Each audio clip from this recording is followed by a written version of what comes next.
Israeli officials are saying that they're cautiously optimistic about a deal. Do you think terms like a 60-day ceasefire and also a return of the detainees will end the violence in Gaza?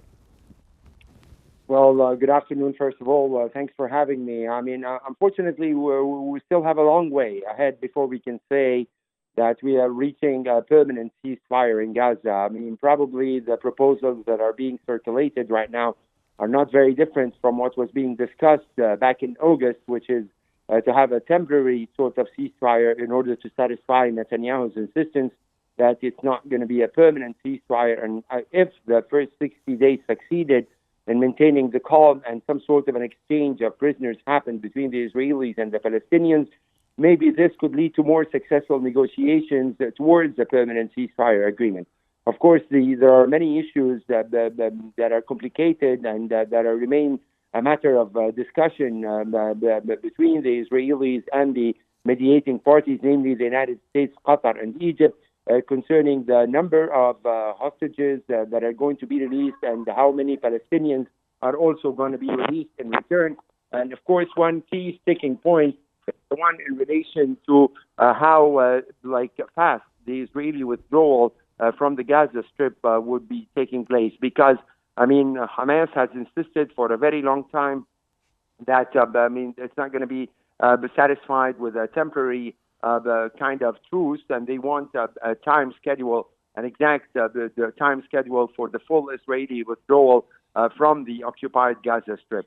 However, I mean, indications and a few leakages that are taking place so far are basically implying that maybe everything would still wait for the new U.S. administration to come in, namely President Trump taking over office on January 20.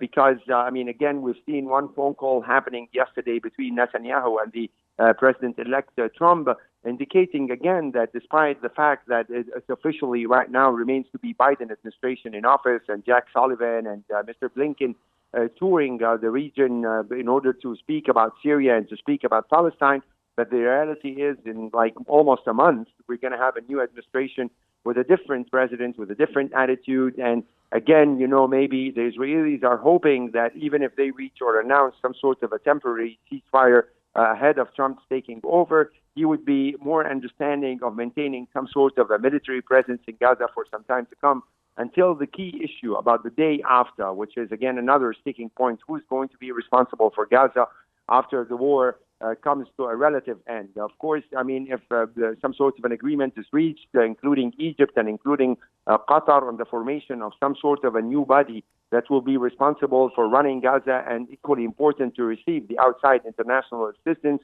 this would be very helpful to move a step forward. But if Mr. Netanyahu continues to insist that he's not going to allow either Hamas or even the PA, so it's a kind of a catch-22, because who else exists? All the previous attempts to find some local families, some local, Gazans to run this administration has failed.